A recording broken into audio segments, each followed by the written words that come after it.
Bonjour, soyez les bienvenus sur ce nouveau cours de la théorème de Bernoulli en écoulement réel.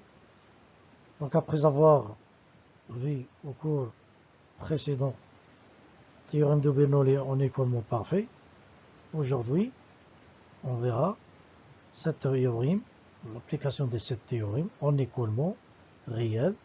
En pratique, c'est la plus utilisée. Donc en écoulement réel, l'écoulement se fait avec des forces de frottement entre les particules liquides, d'une part, et entre les particules et la paroi de la canalisation, d'autre part. Donc en fait, en écoulement réel, il y a deux types de frottement. Il y a le frottement des particules entre eux-mêmes, et le frottement des particules avec la paroi de la canalisation. Donc en écoulement réel, la charge H ne se conserve plus entre deux points. C'est pas comme le cas de l'écoulement parfait.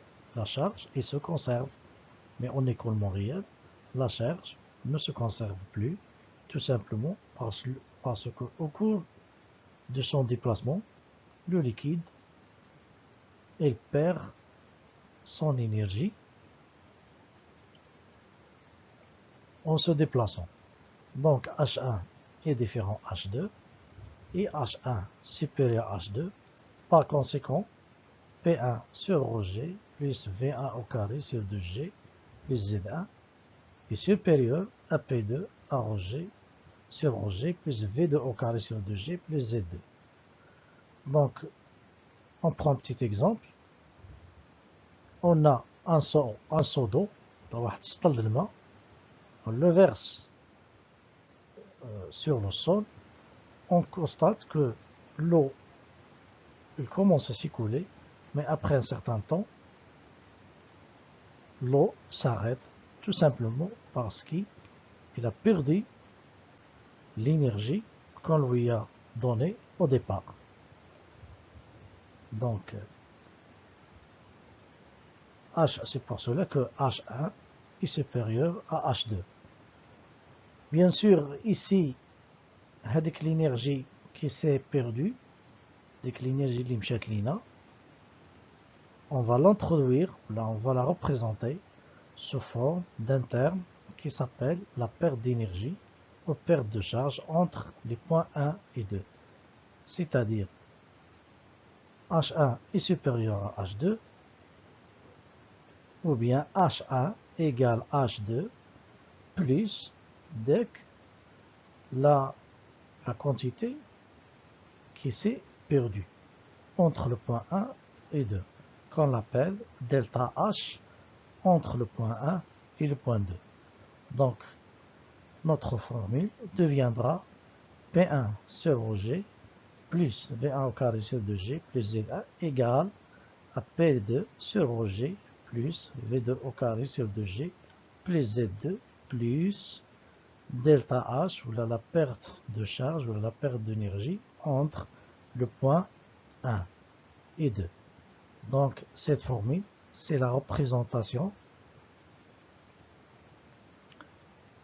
du déplacement d'un liquide entre deux points 1 et 2 d'une manière réelle.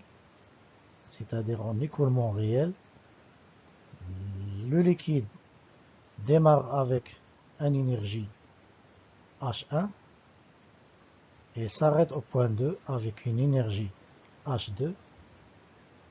Entre les deux, il y a la notion de la perte de charge delta H. Représentation graphique du théorème de Bernoulli. Donc, on a H1 qui est représenté par son hauteur du point 1 Z1, la pression au même point 1 P1 sur G et plus la vitesse dans ce point VA au carré sur 2G. Bien sûr, à cause des frottements, donc les valeurs diminuent vers P2 sur G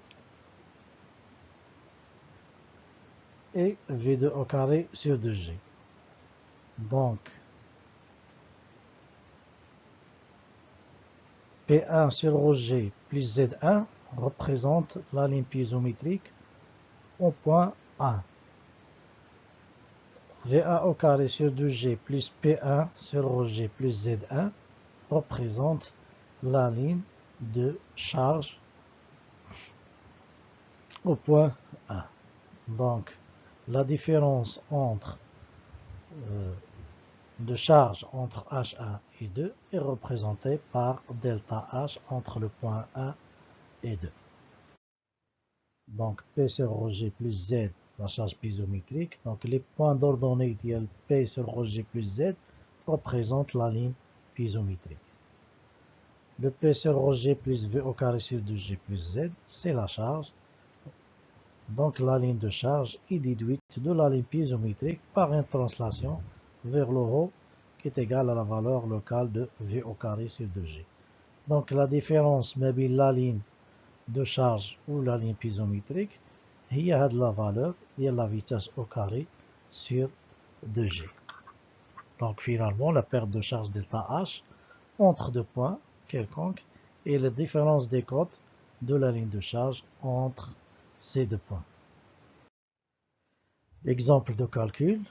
On a de l'eau qui circule d'un réservoir à travers une conduite phi de 150. On suppose que les pertes de charge sont comme suit. Entre 2 et 3, le delta H égale 1,45. Entre 3 et 4, le delta H égale 1,65. Entre 4 et 5, perte de charge est 1,90. Déterminer le débit de la conduite et les pressions aux points 3 et 4. Tracer la ligne piézométrique et la ligne de charge. La perte de charge entre 1 et 2 est supposée négligeable.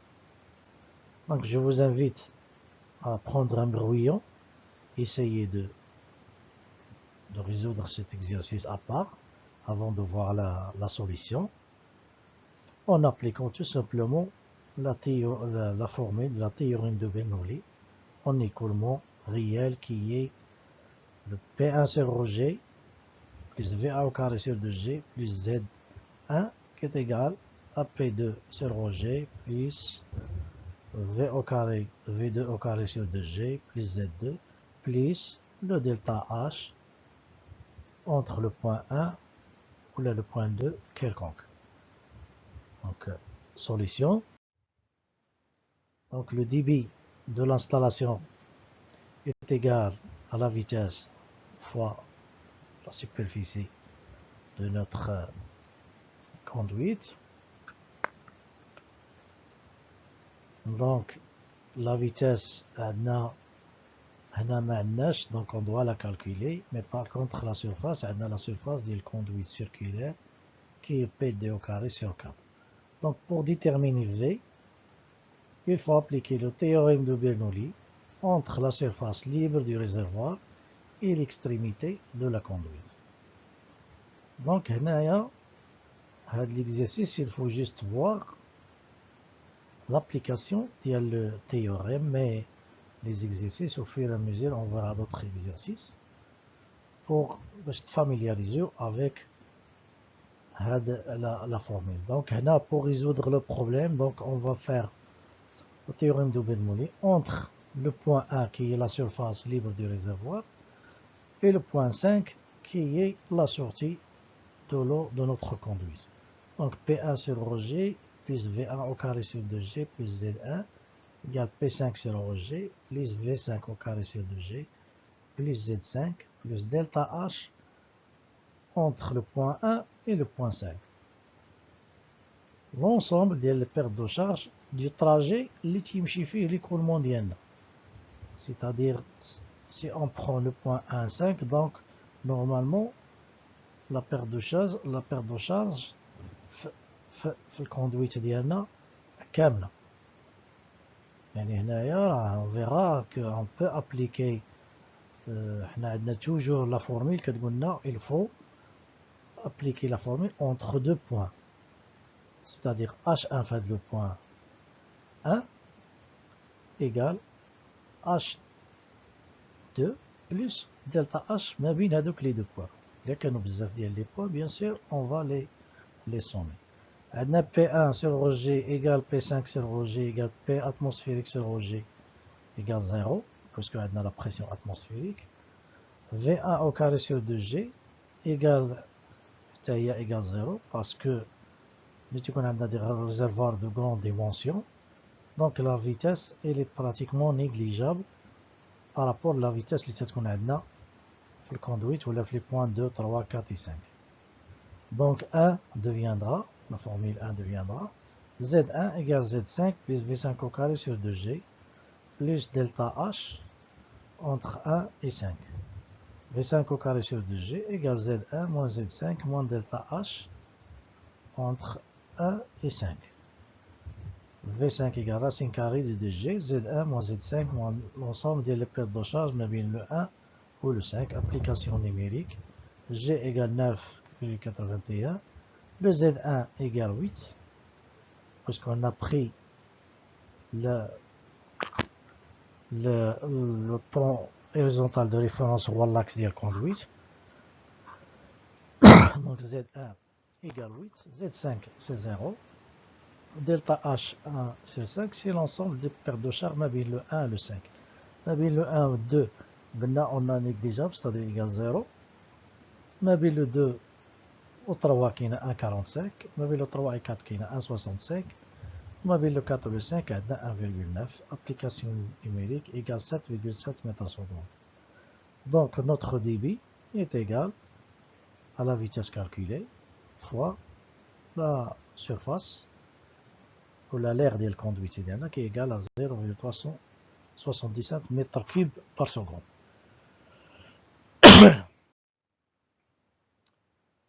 Pour le calcul des pressions aux points 3 et 4, on applique toujours la théorème de Bernoulli entre les points 1 et 3. Donc, P1 sur rho G plus V1 au carré sur 2G plus Z1 égale P3 sur rho G plus V3 au carré sur 2G plus Z3 plus delta H entre 1 et 3 maintenant. Donc P1 égale 0, V1 égale 0, donc il nous reste Z1 égale P3 sur rho G plus V3 au carré sur 2G plus Z3 plus delta H entre le 1 et le 3. Donc P3 égale Z1 moins Z3 moins V5 au carré, V3 au carré ou la V5 au carré sur 2G moins delta H entre 1 et 3. Le Z1 égale 8, Z3 égale 0. La vitesse, on vient de la calculer parce que la vitesse de la conduite elle est la même. ما كاينش شي حاجه اللي غادي تبدل لنا لا فيتاس تما. La section elle est la même, donc V2 égale V3 égale V4 égale V5. Donc 8 moins 7, 67 au carré, moins la perte de charge, mais le point 1 et le 3. Mais le 1, 2 égale 0, donc on va prendre delta H, mais le 2 au 3 qui est 1,45 est égal à 3,55.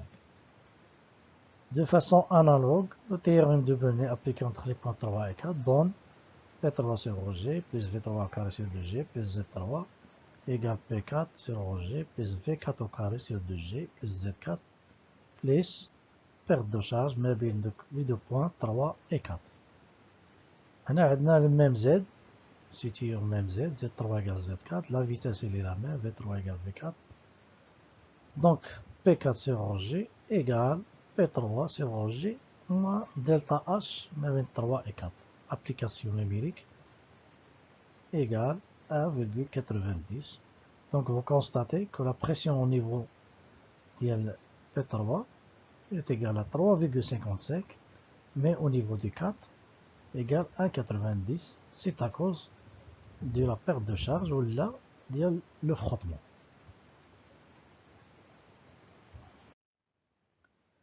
Donc pour le traçage de la ligne piezométrique et la ligne de charge, donc pour effectuer du tracé de H, là la ligne de charge, et P sur rho G plus Z, voilà la ligne piezométrique, il faut déterminer la pression au point 2. Donc appliquons le théorème de Bernoulli entre les points 1 et 2, de la même façon. Donc P1 sur rho G plus V1 au carré sur 2G plus Z1, et P2 sur rho G plus V2 au carré sur 2G plus Z2 plus delta H entre 1 et 2.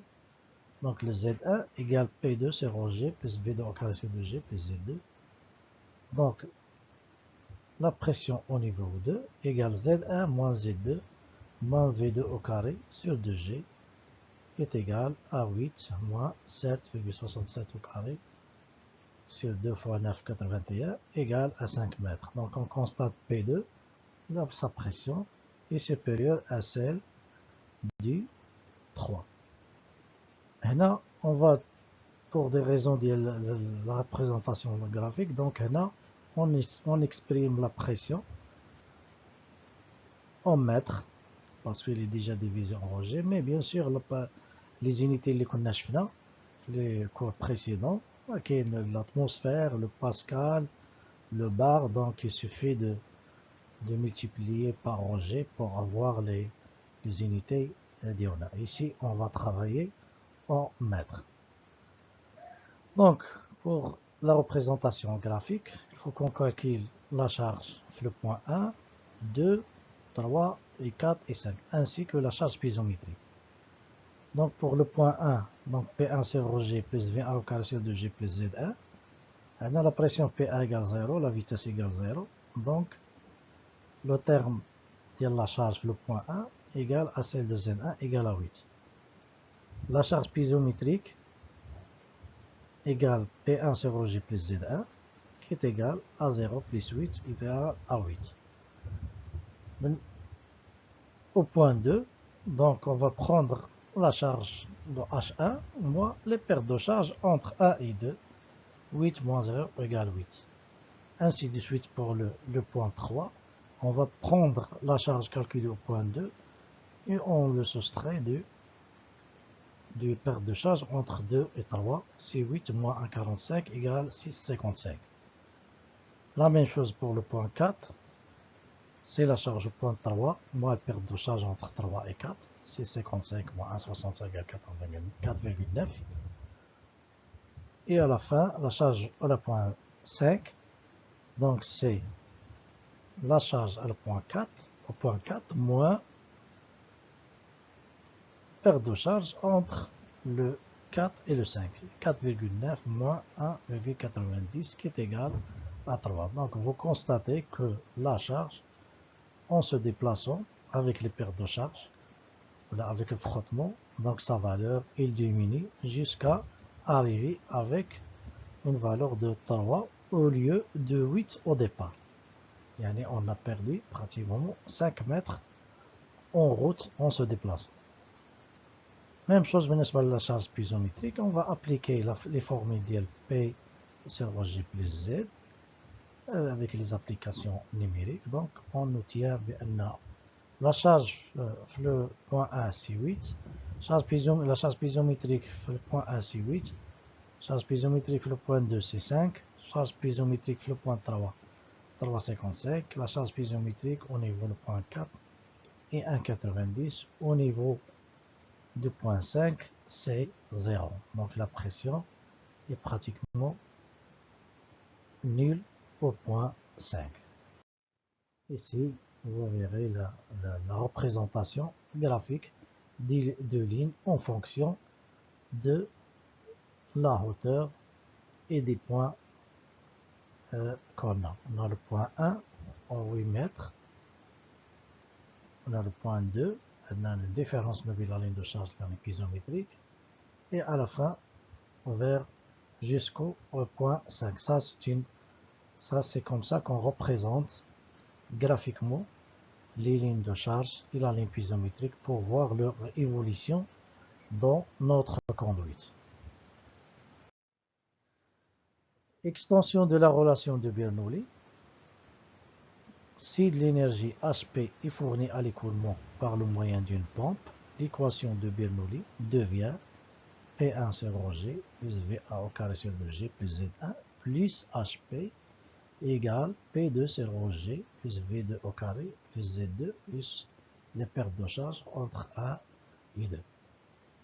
C'est-à-dire là, bien sûr, dans la pratique, il n'est pas toujours possible que l'eau se déplace d'une manière gravitaire. Parfois, on a besoin d'amener de l'énergie à notre liquide pour qu'il se déplace par exemple d'un point bas vers le point haut. Exemple, on a un puits, on veut amener les eaux de ce puits qui se situe dans une position plus bas que notre réservoir. Donc ici, on va utiliser une station de pompage pour déplacer l'eau, même de le puits vers le réservoir. Donc ici, on a ajouté une énergie qu'on appelle l'énergie P ou l'énergie de la pompe. Il y a un deuxième cas, si de l'énergie achetée est fournie par l'écoulement à un dispositif mécanique turbine, l'équation de Bernoulli devient P1 sur G plus VA au carré sur 2G plus Z1 moins HT égale P2 sur G plus V au carré sur 2, V au carré sur 2G, normalement, je m'excuse pour cette erreur, V au carré sur 2G plus Z2 plus delta H entre 1 et 2. Donc, faites le deuxième cas, parfois, qui qu'on a un excès de l'énergie, par exemple au niveau des barrages, qui qu'on a l'énergie كبيرة في الليكيد, هذيك l'énergie, il faut l'exploiter. On installe les barrages ce qu'on appelle les centrales hydroélectriques. On utilise l'énergie de l'eau pour produire l'électricité. C'est-à-dire on place une grosse turbine à côté du barrage. Donc l'eau passe à travers avec la turbine, avec les rotations de la turbine, elle produit l'électricité. Donc notre liquide qui se déplace, il a perdu une quantité de l'énergie qui est de HT. Donc la formule d'Yenna, avec HT, on va la soustraire du point A, P1, pour devenir P1 sur G plus VA au carré sur 2G plus Z1 moins HT égale P2 sur G, parce que le liquide il a perdu une quantité HT avant d'arriver au point 2, bien sûr, plus toujours les pertes de charge mobile entre 1 et 2. Donc, les deux cas اللي عندنا, les trois cas اللي تيكونوا عندنا, par exemple, deux réservoirs, une qui se situe au-dessus de l'autre. Donc, l'eau se déplace d'une manière gravitaire. Donc, la formule est P1 sur G plus V1 au carré sur 2G plus Z1 égale P2 sur G plus V2 au carré sur 2G plus Z2 plus delta H entre le 1 et le 2. Le deuxième cas, donc on doit fournir de l'énergie à notre liquide pour se déplacer du point 1 au point 2, du point bas vers un point haut. Donc notre formule deviendra P1 sur G plus V1 au carré sur 2G plus Z1 plus HP, la valeur de l'énergie fournie par la pompe, est égale à P2 sur G plus V au carré sur 2G plus Z2 plus delta H entre 1 et 2. Le troisième cas, notre liquide au cours de son déplacement, il a donné une partie de son énergie vers une turbine par exemple, HT. Donc ici, sa valeur elle a diminué, donc notre formule deviendra P1 sur G plus V1 au carré sur 2G plus Z1 moins HT qui est égal à P2 sur G plus V2 au carré plus Z2 plus delta H entre le point 1 et 2. Donc on a fini ce cours de l'application du théorème de Bernoulli en écoulement réel. On a vu les différentes formules utilisées pour quantifier la notion de la perte de charge. Donc merci pour votre attention. N'hésitez pas à vous abonner à la chaîne. Prochain cours, on va entamer la partie puissance des écoulements. et la puissance du groupe moto pompe.